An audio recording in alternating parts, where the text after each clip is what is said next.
सर्वप्रथम सर्वांना श्री स्वामी समर्थ. स्वामी महाराजांच्या कृपेने तुमच्या सर्व चांगल्या इच्छा पूर्ण होत ही स्वामींचरणी प्रार्थना करते आणि आजच्या व्हिडिओला सुरुवात करते. उद्या 1 मे 2026 शुक्रवार दिवशी बुद्ध पौर्णिमा म्हणजेच वैशाख पौर्णिमा आलेली आहे. वर्षाची मोठी पौर्णिमा आहे. तर पौर्णिमा प्रारंभ होत आहे. आज 30 एप्रिलला रात्री 9:12 ही पौर्णिमा तिथी प्रारंभ होत आहे आणि उद्या 1 मेला रात्री 10:52 म्हणजे जवळजवळ 1 मे रोजी 11 वाजता ही पौर्णिमा तिथी समाप्त होत आहे.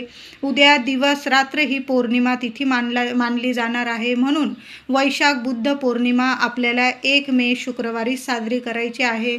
बघा, वैशाख पौर्णिमेलाच भगवान बुद्धांचा जन्म झाला म्हणून या पौर्णिमेला बुद्ध पौर्णिमा म्हणून सुद्धा ओळखली जाते. ही पौर्णिमा, हा दिवस कुर्म जयंती म्हणून सुद्धा साजरा केला जातो. बघा, सुंदर दिवस आहे आणि ही पौर्णिमा, या वर्षीची पौर्णिमा वैशाख पौर्णिमा शुक्रवारी आल्याने सुंदर योग जुळून आलेला आहे.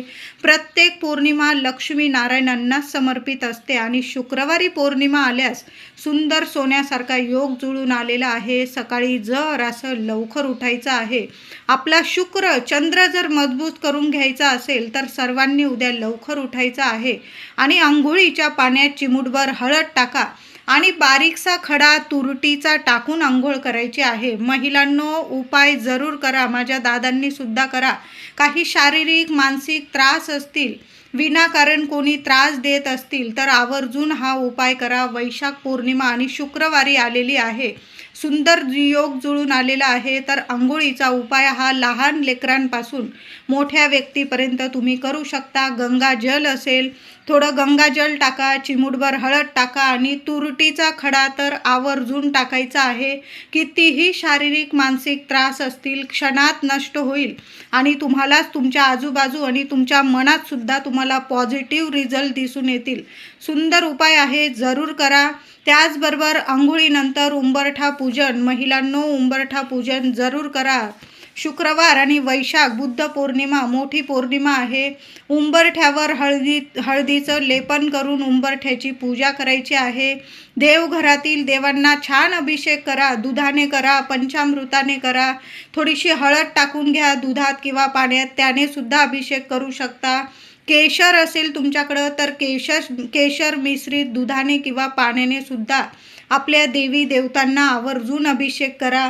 गणपती बाप्पा, माता लक्ष्मीची मूर्ती असेल, तुमच्या कुलस्वामिनीचा टाक असेल, मूर्ती असेल, आवर्जून छान पूजा करायची आहे. उद्या देवी देवतांना छान असं तांदळाच्या राशीवर स्थापन करायचं आहे आणि उद्या मोठी पौर्णिमा आहे. 5 विड्याची पानं घेऊन यायची आहे. सकाळी सहज 5 विड्याची पानं नाही मिळाली, 5 आंब्याची पानं घेऊन यायची आहे आणि आपल्या देवघरात मंगल कलशाची स्थापना करायची आहे. कलश स्वच्छ धुवून घ्यायचा आहे. नारळ बदलायचा असेल तुम्ही उद्या बदलू शकता.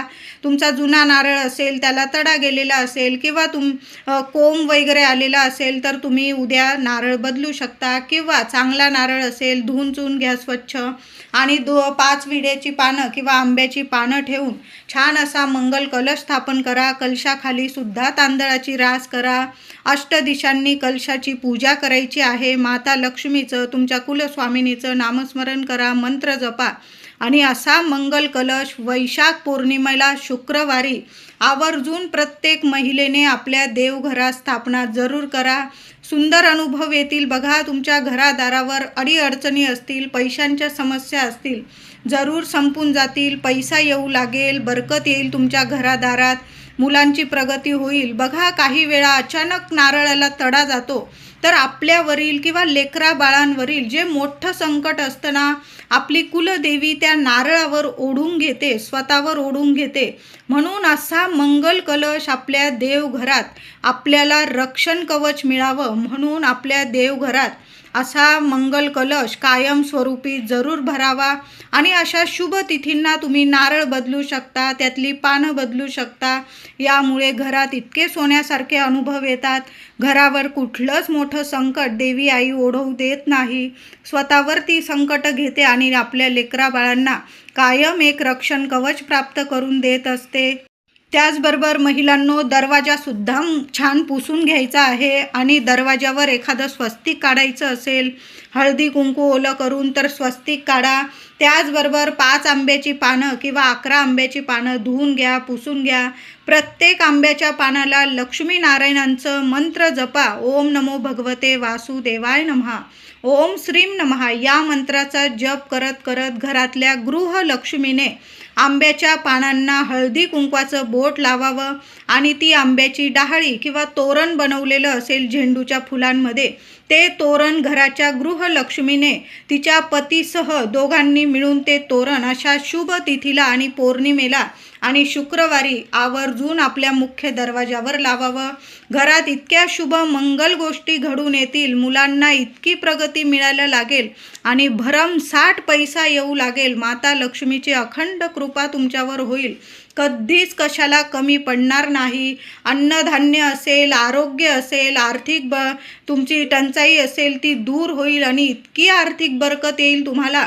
खूप सुंदर उपाय आहे. म्हणून मंगल गोष्टी घडून येण्यासाठी आणि आपल्या घरात सगळं काही मंगल होण्यासाठी उद्या आंब्याची 5 पानांची डहाळी अशा पद्धतीने आपल्या मुख्य दरवाजावर जरूर लावा. उद्या तुळशीचं पूजन सुद्धा करा. महिलांनो, वैशाख पौर्णिमा आहे. ज्या घरात तुळशी मातेची सेवा होते, नारायणांची सेवा होते, तिथेच लक्ष्मी माता टिकून राहते, स्थिर स्वरूपात वास्तव्य करते. म्हणून तुळशीला पाणी अर्पण करा, दूध अर्पण करा, चिमूटभर हळद अर्पण करा. हळदी कुंकू फुलं अक्षता वाहून तुळशीची पूजा करायची आहे. एक दिवा तुळशीजवळ सकाळीसुद्धा आणि संध्याकाळीसुद्धा तुळशी मातेजवळ जरूर लावा. दिवा लावताना किमान 21 वेळा, तुम्हाला जर मोठं तुमचं तुळशी वृंदावन असेल आणि प्रदक्षिणा घालता येत असतील तर 21 वेळा प्रदक्षिणा घाला, 11 वेळा घाला. ओम नमो भगवते वासुदेवाय नमः या मंत्राचा जप जरूर करा. जेवढं नारायणांचं नामस्मरण कराल, मंत्र जपाल, तेवढी माता लक्ष्मी अधिकाधिक तुमच्यावर प्रसन्न होईल.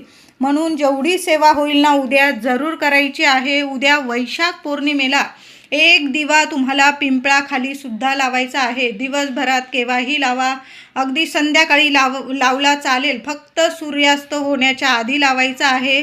पिंपळाखाली एक दिवा उद्या सर्वांनी जरूर लावा. जे तेल असेल तुमच्याकडं, जे तूप असेल त्याचा लावला तरीही चालेल, पण पिंपळाखाली दिवा आवर्जून लावायचा आहे. पिंपळाखाली एखादं पान मिळालं, उद्या पानं तोडायचे नाही, स्पर्श करायचा नाही, फक्त पिंपळ पूजन करायचं आहे. पाणी अर्पण करता आलं, पाणी अर्पण करा. एक दिवा लावा, एक गुळाचा खडा, लक्ष्मीनारायणांचा मंत्र जपा आणि एक गुळाचा खडा पिंपळाखाली आवर्जून ठेवा. दिवा लावा, नमस्कार करा, तुमच्या मनातील इच्छा बोला आणि तिथं एखादं पान पडलेलं असेल, ते पान घरी घेऊन यायचं आहे तुम्हाला. तर पिंपळाचं पान घरी आणून धुवून घ्यायचं आहे स्वच्छ आणि देवघरात एखाद्या ताटलीत किंवा एखाद्या कागदावर ते पान ठेवायचं. त्याची हळदी कुंकू अक्षता फुलं वाहून पूजा करा. मंत्र जपायचा आहे. लक्ष्मीनारायणांचा जेवढा मंत्र जपाल ना, एक माळ जपायची आहे. त्यानंतर त्या पानाची पूजा करायची. दिवसभर किंवा रात्री आणाल तुम्ही, रात्री पूजा कराल. रात्रभर ते पान लक्ष्मीनारायणांजवळच राहू द्यायचं. नंतर ते पान एखाद्या वहीत ठेवून दिलं तुम्ही तरीही चालेल. ते वाळवल्यानंतर ते पान जेव्हा वाळून जाईल, त्याची फ्रेम तयार करून आणायची आहे आणि देवघरात तुमच्या ठेवून त्याची नित्यनियमाने पूजा करा. किंवा तुमचं ऑफिस असेल, तुमचा व्यवसाय असेल, तिजोरी असेल, तिथं जरी ती फ्रेम ठेवली तुम्ही आणि नेहमी तुम्ही अशा शुभ तिथींना त्या फ्रेमची पूजा करू लागले ना, पैशांच्या समस्या तुमच्या कायमच्या संपून जातील. म्हणून उद्या एक का होईना पिंपळाचं पान घेऊन या आणि त्याची पूजा करायची आहे. उद्या शुक्रवार, वैशाख पौर्णिमा, असा योग पुन्हा येणे नाही. आपल्या देवघरात माता लक्ष्मीला कुंकुमार्चन करायचं आहे. सकाळी करा, संध्याकाळी करा. माझ्या सर्व महिलांनी उद्या माता लक्ष्मीला कुंकुमार्चन करायचं आहे. कुलदेवीचा फोटो असेल, टाक असेल, मूर्ती असेल, आपण सकाळी तर आपण अभिषेक करूनच देवघरात स्थापन करणार. सकाळी कुंकुमार्चन करा किंवा शांततेत संध्याकाळी जरी केलं. आसन घेऊन बसायचं आहे. दिवा अगरबत्ती करून घ्या आणि देवी आईला कुंकुमार्चन करायचं आहे. उद्या आपल्या कुलस्वामिनीला मोठी पौर्णिमा आहे आणि शुक्रवार आलेला आहे. एक गोड पानाचा विडा जरूर अर्पण करा. खिरीचा नैवेद्य दाखवा तुम्ही, किंवा साखर दुधाचा नैवेद्य दाखवला तरीही चालेल. शिऱ्याचा नैवेद्य बनवू शकतात. काही ठिकाणी तर दर पौर्णिमेला श्री सत्यनारायण महाराजांची महापूजा केली जाते. तुम्ही जर शिऱ्याचा नैवेद्य दाखवला असेल तर आपल्या कुलदेवीला गोड पानाचा विडा आवर्जून अर्पण करायचा आहे. नंतर तो गोड पानाचा विडा आपण सहकुटुंब, सहपरिवार किंवा पती पत्नीने प्रसाद म्हणून खायचा आहे. उद्या लाल फुलं माता लक्ष्मीला अर्पण करा. एखादी वेणी आणली असेल, कुलस्वामिनीला अर्पण करा. आपण जो मंगल कलश भरतो त्याला सुद्धा छान अशी वेणी किंवा फुलं जरूर अर्पण करायचं आहे. देवघरात माता अन्नपूर्णेची मूर्ती असेल, छान असा सकाळीच अभिषेक करून घ्यायचा आणि देवी आईला तुम्हाला धान्य अर्चन करायचं आहे. तुम्ही तांदूळ अर्चन करू शकता, किंवा 5 किंवा 7 धान्य एकत्र तुम्ही अर्चन करू शकता. धान्य अर्चन झाल्यावर सुद्धा माता अन्नपूर्णेला कुंकुमार्चन करायचं आहे. मुलांवरून सुद्धा उद्या एक गोष्ट तुम्हाला उतरवून टाकायची आहे. तर उद्या वर्षाची मोठी पौर्णिमा, वैशाख बुद्ध पौर्णिमा आलेली आहे. मुलं तापट स्वभावाची असू द्या, मुलांना नजरबाधा झालेली असो किंवा नसो, प्रत्येक आईने मुलांवरून सकाळी किंवा संध्याकाळी, तुम्ही अगदी रात्रीच्या 9-10 वाजेपर्यंत हा उपाय केला ना महिलांनो चालेल. तर काय करायचं आहे, मुलांना पूर्व पश्चिम उभं करायचं आहे. थोडेसे तांदूळ घ्यायचे आहे उजव्या हातात, अखंड तांदूळ. थोडेसे तांदूळ घ्या, अगदी मूठ भरूनच घेतले पाहिजे असं नाही. 4-5 दाणे घेतले, थोडेसे तांदूळ घेतले चिमूटभर चालेल. उजव्या हातात घ्यायचे आहे. मुलांवरून डोक्यापासून पायापर्यंत ते तांदूळ नीट 7 वेळा ओवाळून घ्यायचा आहे. स्वामींचा मंत्र जपा किंवा तुमच्या कुलस्वामिनीचा जपा, आणि ते तांदूळ बाहेर जाऊन एखाद्या कोपऱ्यात चिमणी पाखरं खातील अशा ठिकाणी टाकून द्यायचं आहे. लगेच तुमच्या मुलांची नजरबाधा उतरून जाईल. आता तुम्हाला तांदूळ उतरवायचा नाही, सरळ एक तुरुटीचा खडा घ्यायचा आहे. मुलांना काही ग्रह दोष असतील, मुलांचा चंद्र मजबूत व्हावा, शुक्र मजबूत व्हावा, मुलांच्या पैशांविषयी ज्या इच्छा असतील त्या पूर्ण व्हाव्या, मुलांना शिक्षण असो, नोकरी असो, व्यवसाय असो, प्रत्येक क्षेत्रामध्ये खूप भरभरून यश प्रगती मिळावं म्हणून उद्या आईने पौर्णिमा तिथीत मूल लहान असो किंवा मोठं, मुलावरून फक्त एक तुरटीचा खडा जरी उतरवून टाकला ना, पूर्व पश्चिम मुलांना उभं करायचं. कधी पण नजरबाधा उतरवताना, दृष्ट उतरवताना उभं करूनच उतरवत जा, लगेच उतरून जाईल तुमच्या मुलांची दृष्ट. तर 7 वेळा डोक्यापासून पायापर्यंत तो तुरटीचा खडा उजव्या हातात घ्यायचा आईने आणि तो उतरवून घ्यायचा. आणि तुमच्या घराबाहेर जर चूल वगैरे असेल तर त्या अग्नीत टाकून दिला जाळायला तरीही चालेल. आता प्रत्येकाच्या घराबाहेर चूल असतेच असं नाही, तर आपल्या बेसिनमध्ये टाकून द्या, हात पाय धुवून घ्या. लगेच मुलांची नजरबाधा तुमच्या उतरून जाईल. मुलं हसती खेळती राहतील, प्रगतिशील राहतील. मुलांना लागलेली नजरबाधा क्षणात नष्ट होते. तुरटी खूप प्रभावशाली आहे आणि पौर्णिमा तिथीत जर आपण जेव्हा मुलांवरून तुरटी उतरवून टाकतो ना, जी काही नकारात्मकता असते ना, लगेच नष्ट होते. उद्या शुक्रवार आणि वैशाख पौर्णिमा. तर काय करायचं आहे महिलांनो, सकाळी जेव्हा तुम्ही अखंड दिवा लावाल देवघरात, त्या दिव्यामध्ये 1 कापराचा तुकडा आणि 2 लवंग जरूर टाकून द्यायचा आहे. लवंगांच्या वासाने माता लक्ष्मी तर प्रसन्न होणारच आहे, पण कापराच्या वासाने, त्या सुगंधाने सर्व देवी देवता प्रसन्न होऊन तुमच्या घरातली जी नकारात्मकता आहे ती सुद्धा नष्ट होईल. तुमच्यावर काही पितृदोषामुळे काही अडीअडचणी असतील त्या सुद्धा संपून जाईल.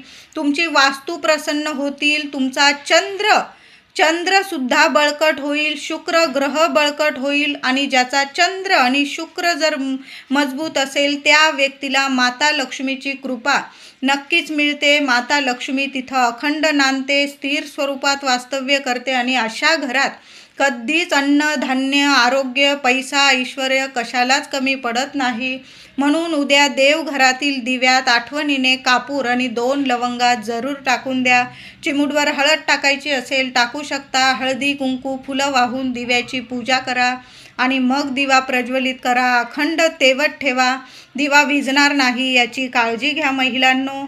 उद्या सकाळी किंवा संध्याकाळी 16 वेळा, 8 वेळा किंवा 1 वेळा महालक्ष्मी अष्टकाचा पाठ देवघरासमोर माता लक्ष्मीला कुंकुमार्चन केल्यानंतर किंवा आधी जरूर करायचं आहे. विष्णू सहस्त्रनामावली किमान 1 वेळा तरी पठण करा. नाही जमलं तुम्ही यूट्यूबवर ऐकलात तरीही चालेल. उद्या वैशाख पौर्णिमेला एक उपाय करायचा आहे. उपाय संध्याकाळी जरी केला महिलांनो चालेल. यामुळे तुम्हाला कधीच पैशाची कमतरता भासणार नाही.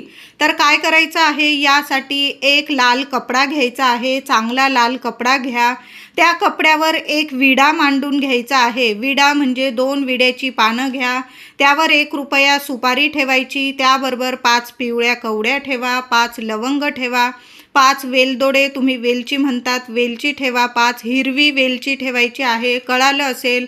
लाल कपड्यावर एक विडा मांडून घ्यायचा आहे. 5 पिवळ्या कवड्या, 5 लवंग, 5 वेलदोडे. आपल्या देवी आईसमोर हा लाल कपडा ठेवा आणि देवी आईला प्रथम हळदी कुंकू अर्पण करून या सर्व वस्तूंची तुम्हाला पूजा करून घ्यायची आहे. तुम्हाला झालंच तर 16 वेळा, 8 वेळा, किमान 1 वेळा तरी महालक्ष्मी अष्टकाचा पाठ करा. श्री सूक्तम पठण करा. तुम्ही व्यंकटेश स्तोत्र पठण करता आलं, जेवढी सेवा होईल तेवढी करा. मनोभावे ही पोटली बांधून घ्यायची आहे. हृदयाजवळ घ्या. माता लक्ष्मीला प्रार्थना करा. तुमच्या काय इच्छा आहे, समस्या आहे, देवी आईला सांगा. आणि ही लाल कपड्यात बांधलेली ही सर्व वस्तू पोटली आपल्या घराच्या मुख्य दरवाज्यात आतून बांधून द्यायची आहे. ज्या साईडला तुम्हाला बांधता येईल तिथं बांधून द्या. असं नाही की उजव्या साईडला, डाव्या साईडला बांधली पाहिजे.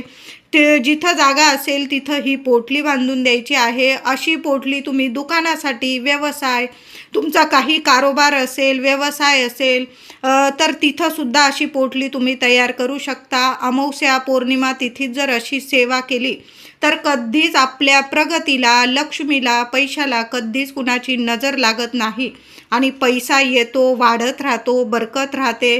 पैसा कधीच कमी भासणार नाही. म्हणून अशा लाल कपड्यात या वस्तू बांधून आधी देवी आईसमोर पूजा करा आणि मग आपल्या घरात आतून जरूर बांधून द्या. चांगले अनुभव येतील.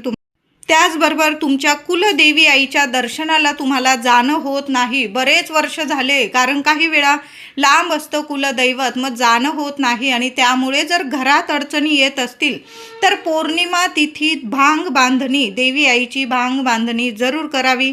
काय करायचं, यासाठी तुम्हाला 11 रुपये, 21 रुपये घ्यायचे आहे. लाल कपड्यात ते पैसे बांधून घ्यायचे आहे. हृदयाजवळ घ्यावी.